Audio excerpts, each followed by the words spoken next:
This is not an animation.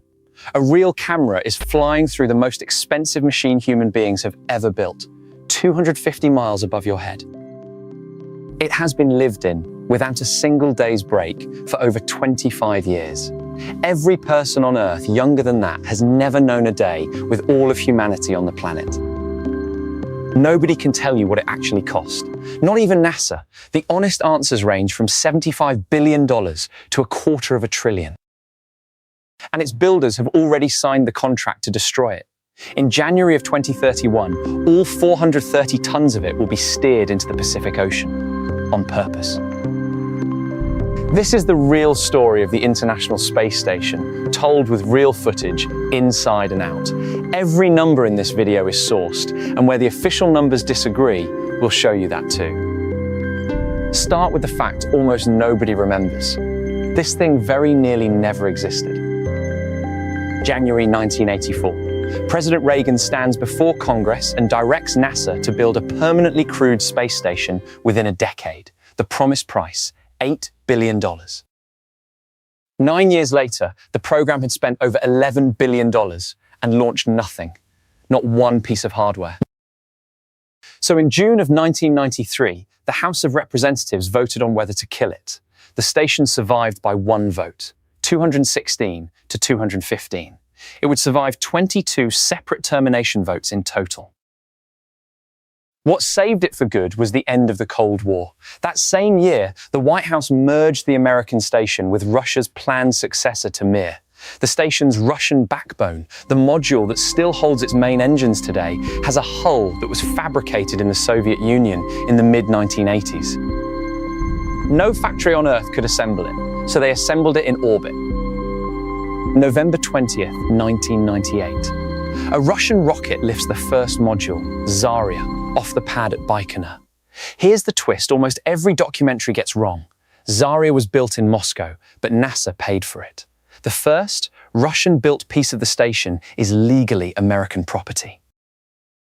2 weeks later, the shuttle Endeavour brought up the first American module, Unity, and an astronaut named Nancy Curry reached out with the robot arm and caught Zarya. 3 spacewalks wired the two together. When the hatches opened, Commander Bob Cabana and cosmonaut Sergei Krikalev entered exactly side by side, so that neither nation could claim it entered first. Cabana's own words, if we were an international crew on an international space station, we needed to enter it as an international crew. On November 2nd, 2000, the first crew moved in. Commander Bill Shepard, a Navy SEAL, with cosmonauts Yuri Gidzenko and Sergei Krikalev. Krikalev floated in first, turning on the lights as he went. Their first tasks, get the hot water working and the toilet. Shepard kept a ship's log, Navy style. The first entry ends with one line. We have all written some space history. Then, in February 2003, Columbia broke apart coming home and assembly froze for almost 4 years. The station survived on skeleton crews of 2, supplied only by Russian capsules. When the shuttles returned, the pace became relentless. The European lab, the Japanese lab, so big it took 3 launches, the 7-windowed cupola.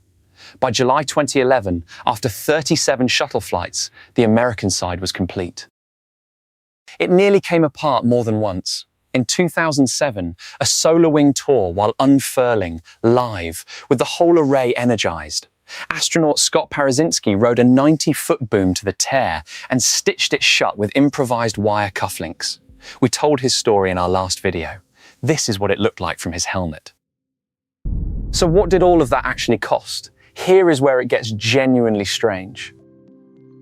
The $150 billion figure in this video's title, the one Guinness used to call this the most expensive object ever built, traces back to a single analysis published in 2010.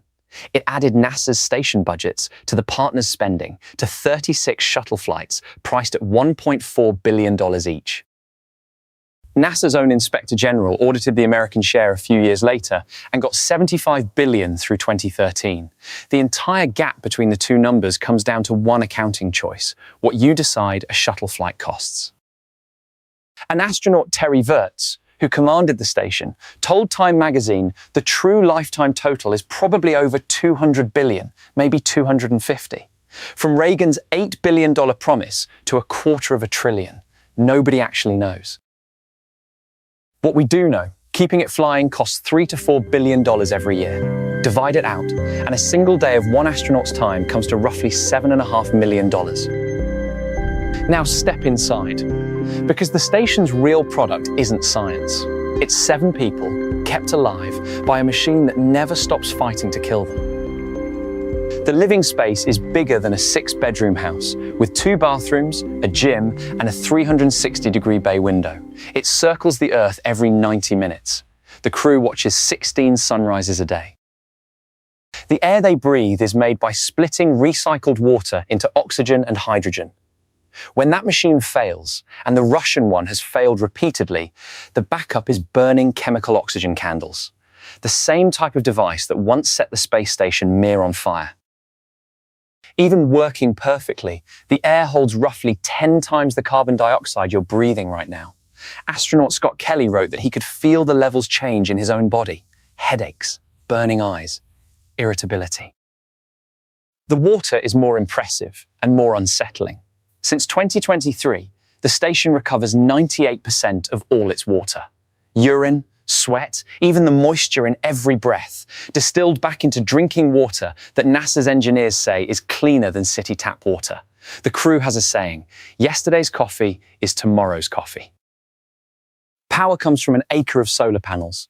But for a third of every orbit, the Earth blocks the sun, so the whole station runs on batteries through 16 nights a day. Replacing those batteries took astronauts 14 spacewalks spread over 4 years. And the old batteries? In 2021, NASA threw a 2.5-ton pallet of them overboard to burn up.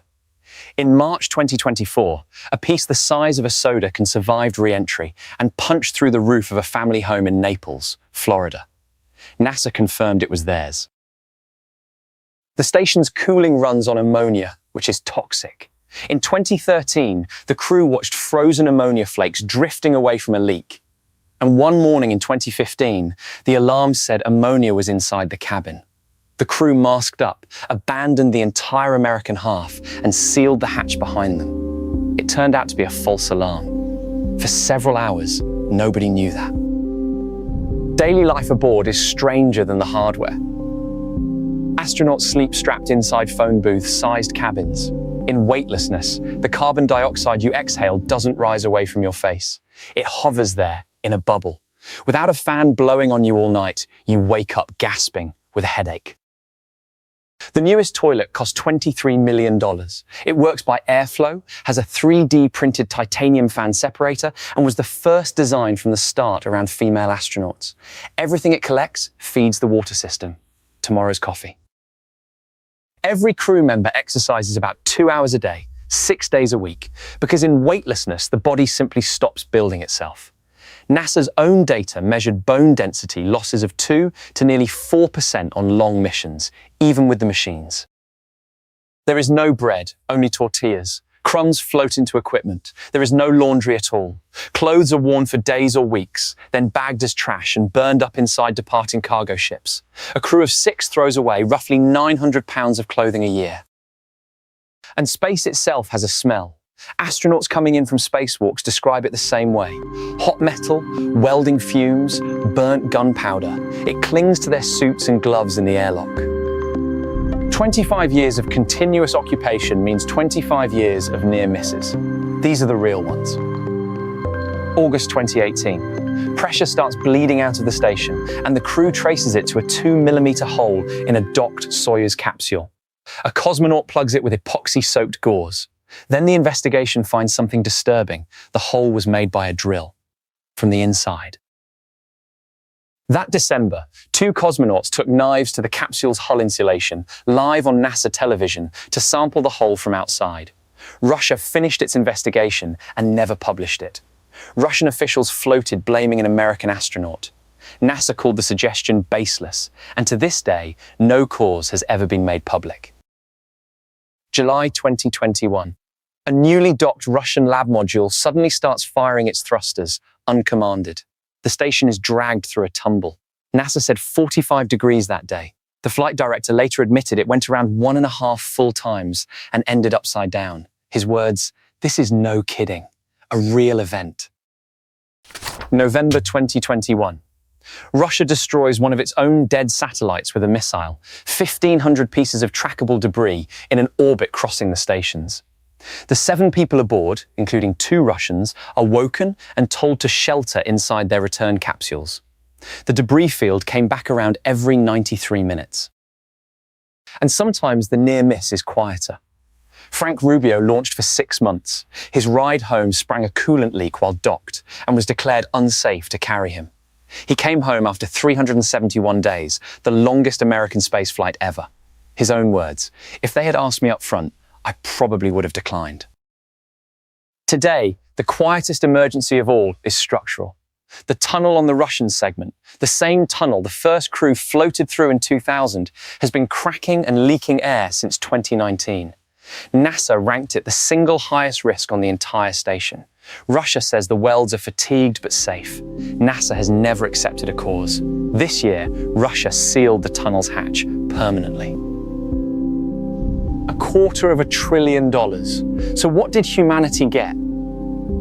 The critics have been brutal, and they weren't cranks. Nobel laureates dismissed its science. Britain's Astronomer Royal called it meagre. And NASA's own numbers gave them ammunition.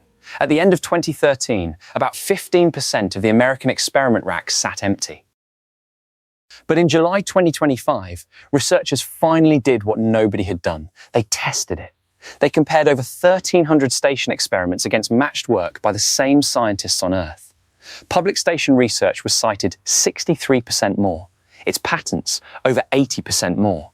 The station's science, it turns out, measurably outperforms. Some of it could not have happened anywhere else. The coldest experiment in the known universe, watching atoms behave as waves. The twin study, one identical twin in orbit for a year, his brother on the ground. Even the shelf life of a fabric softener in your laundry aisle was modeled with station physics. And honesty demands the other side. The $2 billion particle detector bolted to the truss has counted over 250 billion cosmic rays across 15 years and has not found the dark matter it hoped for. It's led scientists' own summary. None of the results were predicted. Which brings us to the ending, because this machine now has an execution date. The station is old. By 2024, NASA counted 588 parts operating beyond their planned lifetimes.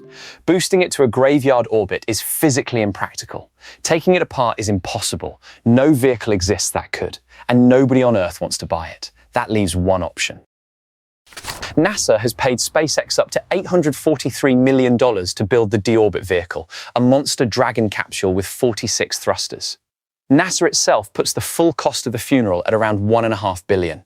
The plan is public, and it is precise. Through 2030, the station works normally. Then the boosts stop, and gravity takes over. The last crew rides it down to 220 kilometers, the lowest altitude their capsules are rated for, and then they leave.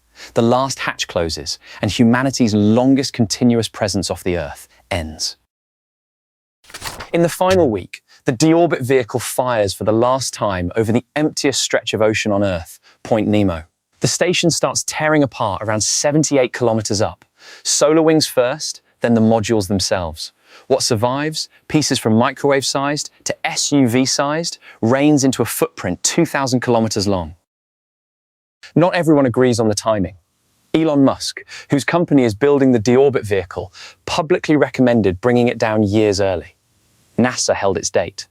And astronauts who lived aboard have said the quiet part. It is very sad to spend this much and dump it in the ocean. But safety, as one analyst put it, is going to trump sentimentality. Here's the part that should worry you. The replacements aren't ready. The commercial stations meant to take over keep slipping. Government auditors warn openly about a gap, years when the only station in orbit may be China's, which is doubling in size, and which American astronauts are banned by law from visiting. The country that was excluded from this station may end up owning the sky. The station turned 25 last November. There was no party. The American government was shut down, NASA's press office was furloughed, and the milestone passed in near silence. 25 years of continuous human presence in space, and almost nobody noticed. Scott Kelly, who spent a year aboard, wrote that building it and keeping it alive is the hardest thing human beings have ever done. Not the rockets, the cooperation. Two former enemies welding their hardware and their fates together for a quarter century through every crisis on the ground below. Somewhere above you right now, someone is watching their 16th sunrise of the day through a window Europe traded for cargo space. They know the date the last hatch closes, January 2031. The machine is only half the story. The people aboard have watched it flood, spin, and crack around them. 12 astronauts told us, in their own words, what scared them most up there. That video is on your screen now. Subscribe to MindWired so you don't miss what we uncover next. If any of this messed with your head a little, well, that's exactly the point. And it only happens because people like you keep showing up. And hit subscribe right now for it. It costs you nothing, and it's the entire reason MindWired keeps making videos like this. Subscribe.